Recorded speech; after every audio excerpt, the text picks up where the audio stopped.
دوستو دنیا تیزی سے ڈیجیٹل ہو رہی ہے اور ہر گزرتے لمحے کے ساتھ ہماری ذاتی معلومات مختلف آن لائن پلیٹ فارمز پر جمع ہو رہی ہیں۔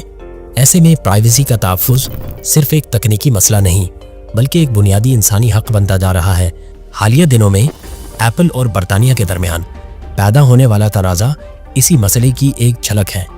برطانوی حکومت نے ایپل سے مطالبہ کیا ہے کہ وہ اپنے سسٹمز میں ایک خفیہ دروازہ تخلیق کریں جس کے ذریعے حکومت عدالتی حکم کی صورت میں صارفین کے انکرپٹڈ ڈیٹا تک رسائی حاصل کر سکے، مگر ایپل نے اس مطالبے کو نہ صرف مسترد کیا بلکہ اپنی ایڈوانسڈ ڈیٹا پروٹیکشن سروس کو برطانیہ میں بند کر دیا۔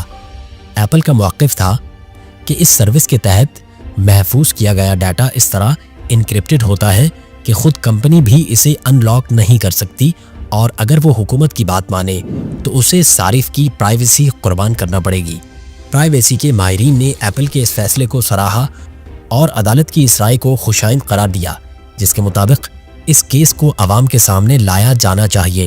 ان کا کہنا تھا کہ اگر ایک مرتبہ کسی سسٹم پر بیک ڈور بنا دیا گیا تو پھر اس کے رانگ یوزیج یعنی غلط استعمال کو روکنا تقریباً ناممکن ہو جائے گا۔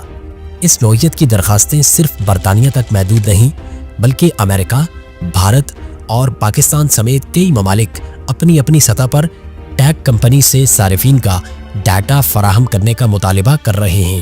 اسٹیٹسٹکس ظاہر کرتے ہیں کہ 2013 سے 2022 کے درمیان ان درخواستوں میں کئی گنا اضافہ ہوا ہے اور سب سے زیادہ درخواستیں امریکہ کی جانب سے آئی ہیں۔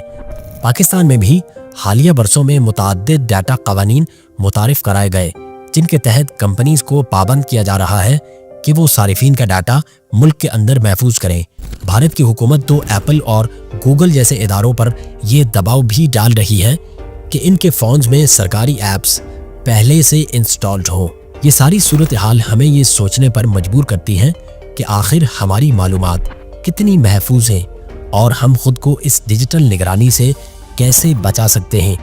اس کے لیے ضروری ہے کہ ہم اپنی آن لائن سیکیورٹی کو سنجیدگی سے لیں، جہاں ممکن ہو اینڈ ٹو اینڈ انکرپشن والی سروسز استعمال کریں، دوہری توثیق یعنی 2 فیکٹر آتھینٹیکیشن کو فعال رکھیں، غیر ضروری معلومات جیسے لوکیشن یا ذاتی تصاویر اپلوڈ کرنے سے گریز کریں، اور سب سے بڑھ کر یہ کہ ہمیشہ اپنے سافٹ ویئر اور ایپس کو اپڈیٹ رکھیں تاکہ نئی سیکیورٹی خصوصیات کا فائدہ اٹھایا جا سکے۔